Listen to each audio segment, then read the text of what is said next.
So I'm going to break down the law and order part for those of you who may be confused as to what is going on, because people have made up their mind one way or the other as to his guilt or innocence, as to whether or not he did a hoax or whether he was a legitimate victim of crime.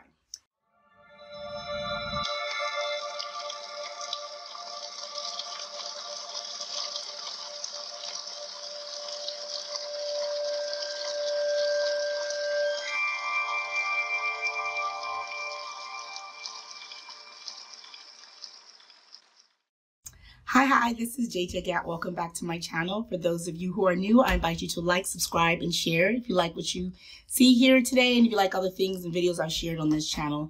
This is a how-to channel, but I like to alternatively talk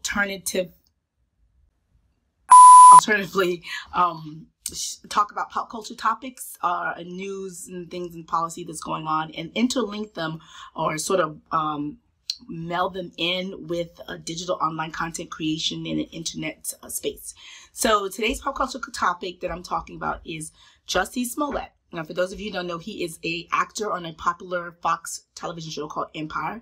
He plays one of four brothers, Lyons brothers, who are vying to compete to take over their dad, who is dying of ALS, but I'm not quite sure if he still has ALS. As the helm and the leader, the patriarch of this musical empire. Anyway, so Jussie Smollett, sometime, I believe earlier this year, filed a police report saying that he was attacked at 2 a.m. in the morning during what's called a polar vortex, which was one of the most coldest days of the year for a lot of regions of the Midwest. In particular, he lives in Chicago. The TV show's filmed in Chicago, and his apartment's in Chicago. He left his apartment, according to Jussie, at 2 a.m. to go to a subway station, subway restaurant. And he was attacked by two men wearing MAGA hats, Make America Great Again hats, which is the motto of the current president of the United States, Donald Trump. And that these two men, I believe he said that they were white men, bound him, put a rope around his neck, sort of like a lynching, and they sprinkled bleach on his skin, and they beat him up and messed up his face. Afterwards, he kept that rope around his neck for 4 hours while he waited for the police to come and make his official report. And he claimed that he was on the phone with his agent at the time, and so his agent is aware of what was going on at the time, or right after the postmortem, whatever.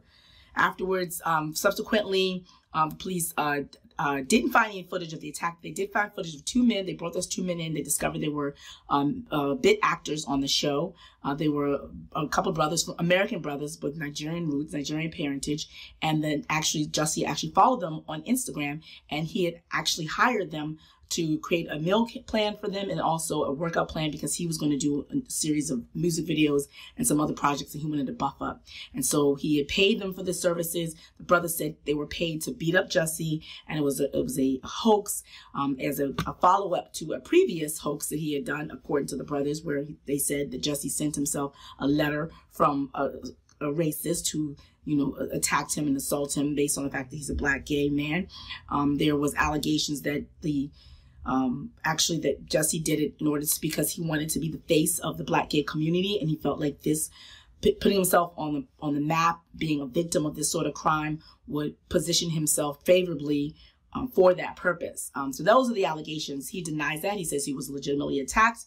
The case came to a helm recently, actually today, March 26th.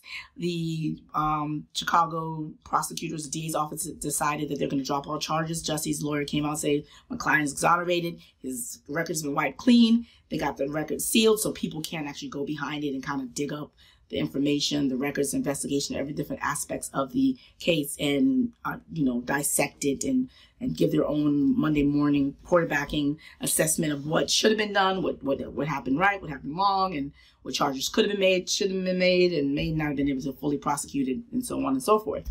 So that's where we are today. I'm talking about that case because I think this is an example of law and order. For those of you who are familiar with the show Law and Order, it's the law part is the legal. These are the prosecutors who, after the order, the police department do their investigation. There's a crime, they do an investigation, they determine all this would happen, they put together a package, come up with a suspect, and then they take all of that package information to the law part, which is the attorneys, and say, can we get a grand jury indictment and then a charge, and maybe bring this case up for a trial for prosecution, and maybe get a verdict that's a guilty verdict, and put this person away for committing this crime. So that happens, is you people who know and familiar with the OJ case, and sometimes the order don't always do what they are supposed to do properly. There may be some rogue members, like Mark Furman, for example, tainting the murder scene in Nicole Brown and the Ron Goldman murder scene with the fake glove, and him having a questionable background, was able to create that series of doubt. So the investigation team, the police department, when they bring that case, the law part is supposed to look at everything that they have and say, based on the evidence you guys have brought to us, based on the suspect and all of the timing, the time, place, whether there's a modus operandi, whether this person has a background and history in committing these acts, just looking at all aspects of the case, do we have enough to go forward? And they find they have enough to go forward. They would take it to the grand jury, which is a body. Their job is just to say whether there's enough to indict. Not to say guilt or innocent, just to say that the government has enough information they can formally bring a charge. Then that's what happened with Jussie's case. So that he was charged with 16 counts. Now, you see here 16 counts. People get like, wow, that's kind of excessive. That's a lot. 16 counts for just, you know, if you made up the story for a hoax, for those who believe it was a hoax, 16 counts, but essentially those 16 counts was just the 16 different times he told his story. So really, it's really just one, filing a false police report for the most part. And so, but each time he made his statement, it counted as one extra instance, and he's made that statement 16 times during the course of investigation. And so that's why it's 16 counts. But essentially, it really is just filing a false police report. And then the other part of that, that is that along with filing the police report, there was a lot of resources that were expended to conduct this investigation. And then because he is a celebrity, because he's on a popular television show, there came the public scrutiny of this case. So all of that combined put a lot of pressure on the investigative team to get it right. What I think happened in this case is the investigative team rushed a little bit to present information to the public, stuff that maybe should have kept to their chest and waited until they got to a little bit further along in the case, and then present it to the public by opening up their cards early on, making some statements, some of it which may not have been necessarily the best statements to be making from the chief police, and saying some other personal things. People were able to judge the court of public opinion one way or another, whether or not they trusted the police. And plus also a lot of police departments have a history of not being trusted by the communities they police, especially those in minority communities and communities of color and poor and disenfranchised communities. So folks are already on edge in terms of ready to not give the police the benefit of the doubt that they were thorough and accurate in their investigation.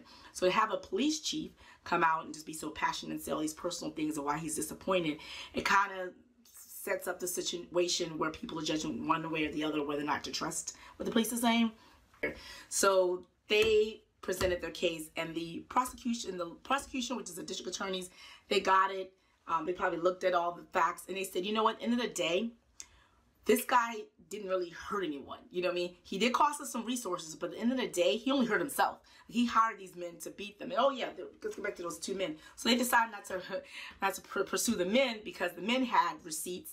They had text logs to show that they had been communicating with Jussie during the night. And so that has raised up a lot of suspicions beyond the fact that it was the coldest night of the year. It was 2 o'clock. And that part of the neighborhood, the people who live in Chicago say, is not the really truly MAGA country, because Jussie's argument was that it was 2 white men, and the 2 Nigerian men are very dark. So if they did have a mask on, their skin does show between the mask, and the skin that was showed through their mask wouldn't be a light skin, it would be like a dark skin.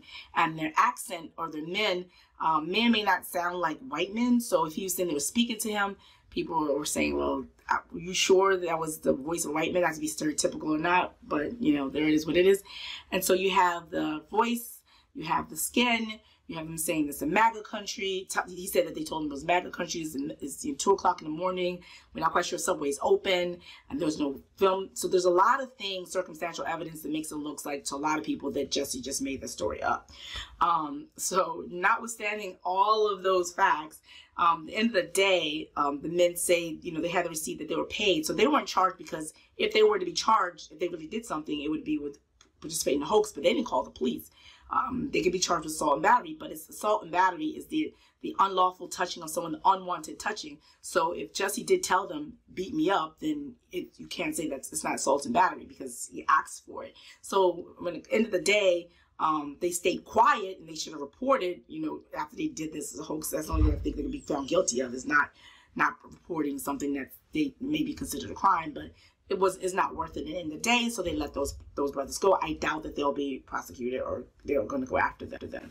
End of the day, when it comes down to, based on the evidence and the time it's going to take, the resources it's going to take to prosecute the case, the public nature of the case, when they assessed all of it, they say, you know what we're going to get most likely, when the jury's not going to send this guy to jail. Most likely he's going to get some form of probation or some sort of fine, and then maybe community service sort of sentence. So do we want to spend all this time to get what we would get anyway today? And so that's what they got. He agreed to forfeit the $10,000 bail that he'd already paid, and then also he'd done community service. It's something they would have gotten anyway.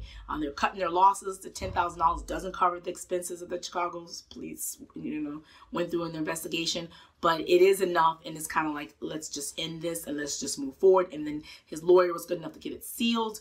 So it's kind of like everyone just moved forward with it. A lot of people are suspicious. They're saying, it's kind of coincidental, because one of the lawyers that represent Jussie, or I forget his last name anyway, he was just yesterday charged or indicted or arrested or something was related to some sort of bribery of Nike in connection or partnering with Mike, Avenatti, who represented Stormy Daniels in the Donald Trump case. But anyway, that's a whole another story for another day. But anyway, so you have law and order. So when they don't mix it up, and that is the benefit, I think, of having law and order, with two different bodies. One body investigates, one body prosecutes.